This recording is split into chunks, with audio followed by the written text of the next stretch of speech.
호가 안 내리더니 서울 집값 결국 서민 주거난만 초래한 부동산 정책. 최근 이런 기사 많이 보셨을 겁니다. 그래서인지 요즘 서울 쪽에 내 집 마련을 고민하시는 30, 40대 분들이 확실히 늘고 있는데요. 왜냐하면 전월세만 살다가 결국 경기도 외곽으로 밀려날 것 같다는 불안감을 느끼기 때문인데, 이런 분위기 속에서 더 리치몬드 미아 주택 청약 공고가 나왔습니다. 최근 서울도 집값과 전세값이 계속 오르고 있고 전세 물건마저 줄어들고 있다 보니 확실한 입지의 청약이 언제 나오나 생각하시고 있던 분들이 많습니다. 그런데 막상 분양가와 조건을 보시곤 기대와 다르다는 반응도 함께 나오고 있는데요. 그럼에도 해봐야 하는 것 아니냐라는 이야기도 같이 나오고 있습니다. 특히 강북구나 성북구에서 전세로 거주 중인 무주택 3에서 40대 분들 중에 네이버 부동산 앱을 열 때마다 전월세 매물은 줄고 가격은 오르는 것을 보면서 이걸 2년마다 하면서 한숨만 쉬느니 차라리 이번 기회에 청약 넣어서 확실한 입지에 내 집 마련을 해보자는 분들이 적지 않은데요. 저희는 틀리지 않았다고 봅니다. 그런데 이런 분위기일수록 쉽게 결정하시면 안 됩니다. 요즘 단지들은 분양가가 적은 금액이 아니고 청약은 당첨되는 것보다 계약을 하고 몇 년 동안 무리 없이 버텨낼 수 있느냐가 더 중요한데요. 즉 당첨이 끝이 아니라 그 후에 자금 계획까지 꼼꼼하게 봐야 한다는 말입니다. 잘못 들어가면 자금이 묶이고 계획이 꼬이면서 생각보다 오랜 기간 큰 부담으로 돌아올 수 있는데요. 실제로 더 리치몬드 미아는 삼양사거리역과 도보권에 있어서 앞으로 수요가 더 붙을 가능성도 충분히 있습니다. 저희도 강북구만 보는 게 아니라 연결된 입지들의 가격 흐름, 주변 신축 공급 증가 감소율, 시중 유동성 흐름량, 그리고 전월세 가격 추이까지 함께 보면서 판단하는데요. 다만 그렇다고 해서 누구에게나 무조건 맞는 선택이라고 말씀드리진 않는데요. 왜냐하면 지금은 좋아 보이느냐보다 내 상황에 맞는 선택이냐가 더 중요한 구간이기 때문입니다. 그래서 이번 영상에서는 더 리치몬드 미아가 지금 잡아야 할 청약인지 아니면 선생님께 손해가 될 청약인지 주변 단지 가격 흐름까지 함께 보면서 정리해 보겠습니다. 끝까지 보시면 판단하시는데 분명 도움이 되실 겁니다. 도움이 되셨다면 구독도 부탁드립니다.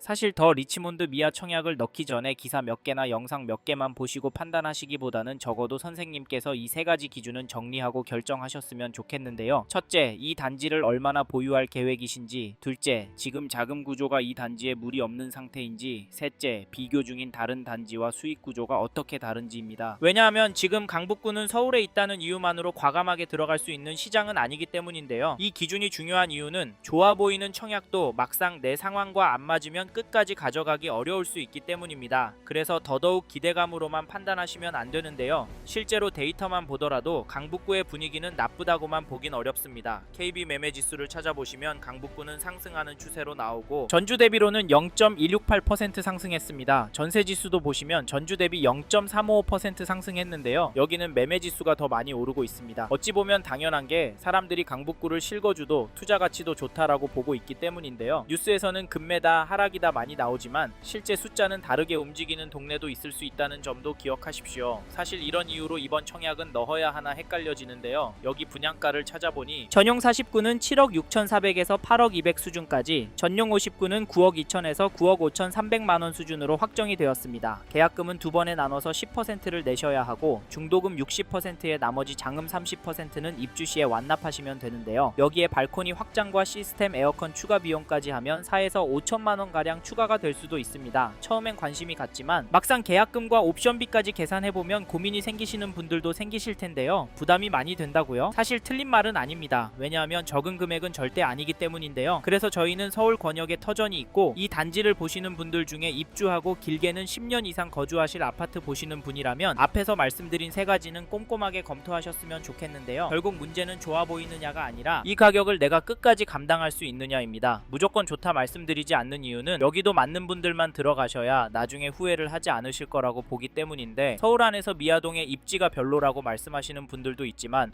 점점 직주 근접에 대한 수요가 늘어나고 있고, 게다가 앞으로 서울시 안에 신축 공급이 워낙 부족하기 때문에 장기적으로 이 일대를 접근하신다면 실거주 만족도와 수익까지 나쁘지 않을 거라고 예상을 하는데요. 여기에 더해서 2004년 5월 입주한 3,830세대 규모 단지 미아동의 SK 북한산시티 전용 84 거래 내역을 보시면 4월 16일에는 109동 12층 물건이 7억 4천에 거래가 되었고 4월 4일에는 108동 17층 물건이 7억 8,500만원 수준의 계약이 되었습니다. 여기 가격은 어떠신가요? 그리고 더 리치몬드 미아 분양가와 비교하시면 어떠신가요? 연식과 세대수 차이가 있어서 나쁘지 않다라고 말씀도 드릴 수 있을 것 같은데요. 그래도 선생님의 상황에 맞는지 아닌지, 여길 팔고 옮기실 때 수익이 얼마나 돼서 어디로 옮길 수 있을 것 같은지 꼭 체크하셔야 합니다. 번외로 강북구도 집값이 너무 올라서 청약도 보시고 가성비 좋은 전월세 찾는 분은 여전하지만 여기에 집을 사는 분들이 있는데 그분들은 도대체 왜 집을 사는 걸까요? 제가 생각하는 이유 중에 하나는 살기도 좋고 수요가 몰리는 곳이기 때문에 가격이 오를 것이라고 보는 것 아닌가 싶은데, 선생님께서는 이 부분 어떻게 보세요? 이번 텀이 지나면 향후 분양가가 더 높아질 가능성도 배제할 수는 없습니다. 청약을 넣지 않더라도 다른 선택지와 함께 비교하시는 것이 좋을 텐데요. 그래서 더 리치몬드 미아 청약이 아니더라도 저희는 선생님께서 관심이 있는 단지가 있으시다면 적극적으로 검토해 보셨으면 좋겠네요. 그리고 저희 말에 공감하시는 분이라면 지금 서울 안에 이 단지 거래가는 꼭 체크해 보십시오. 그게 어디냐면, 잠시만요. 여기까지 듣고 도움이 되셨다면 구독으로 함께 해주시면 감사하겠습니다. 댓글 상단에 있는 카카오 채널도 추가해 주시면 마청풀에서 드리는 분양 정보, 급매 물건 정보도 받아보실 수 있습니다. 마청풀 카카오 채널도 추가 부탁드릴게요.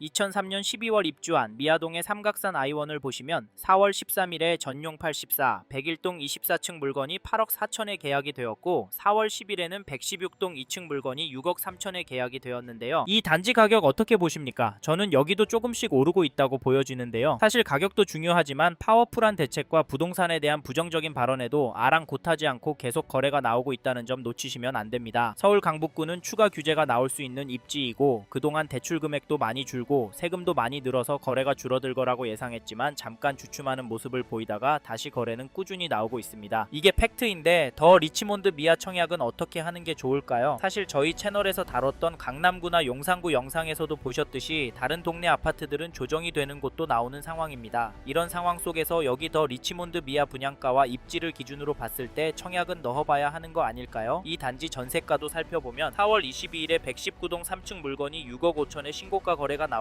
3월 11일에는 113동 6층 물건이 5억 6,500에 거래가 되었습니다. 이 단지도 전세 거래 평균가는 오르고 있다고 보여지는데요. 게다가 여기서 끝이 아니라 저희는 전세는 더 오를 거라고 봅니다. 그 이유로 무엇보다 전세 매물이 부족한 것을 말씀드리는데 현재 등록된 물건은 2개밖에 없습니다. 그래서 다음에 나오는 전세 매물은 현재 나온 가격보다 1억까지도 높인 가격에 나올 수도 있을 것 같은데요. 정리하면 지금 매물도 적고 가격도 거래가보다 높은 상황인데 이런 상황 속에서 전세가가 떨어질 수가 있을까요? 저는 가능성이 낮다고 보고, 사실 저는 이번 이사철이 걱정이 되는데요. 지금 다주택자 매물을 움직이려고 하시는 의도는 맞다고 보지만 이게 결국 주류인 전월세 시장을 흔들 거라고 봐서 혹시 이번에 서울 강북구에서 전세 구할 생각하시고 계신 분이라면 서두르시길 바라겠고, 참고로 매매 호가를 살펴보니 이 단지 매매 물건도 많아 보이진 않지만 평균 호가가 올라가고 있는 것으로 보입니다. 그래서 개인적으로 당분간은 가격이 떨어지진 않을 것 같은데요. 이런 상황에서 어떻게 하는 게 좋을까요? 이것 때문에 여기 청약은 포기한다고요? 물론 분양가 감당이 안 되시고 영끌을 해야 한다면 무조건 하지 않는 게 답입니다. 하지만 이게 아니라면 선생님께 정말 맞는 단지인지 아닌지 고민하셔야 하는데요. 왜냐하면 여기 분양가가 부담이 없는 것은 아니기 때문인데 솔직히 이래서 전세가 더 마음에 들어오는 것도 사실입니다. 크게 오르지 않는다면 가성비가 너무 좋으니까 말이죠. 그래도 저희는 서울 강북구로 들어가실 수 있는 분은 지금 놓치면 앞으로 힘들 수도 있다고 말씀드리고, 현장의 이야기들과 심리를 종합해보면 개인적으로 폭락이 오긴 어려울 거라고 봅니다. 하지만 개인의 상황에 따라 수익률이 달라지기 때문에 검토를 충분히 하시길 권해드리고, 게다가 거시적인 흐름, 통화량, 인플레이션, 환율, 주택 공급까지 자산이 상승할 거라는 모습을 보이고 있습니다. 그래서 저희는 서울 강북구 내 아파트가 감당이 되신다면 전세보다는 매매를 더 추천을 드리고 있고, 특히나 인기 단지나 신축 단지 위주로 접근하시면 좋을 것 같아서 더 리치몬드 미아 주택 청약 잘 생각해 보시라는 의견을 드립니다.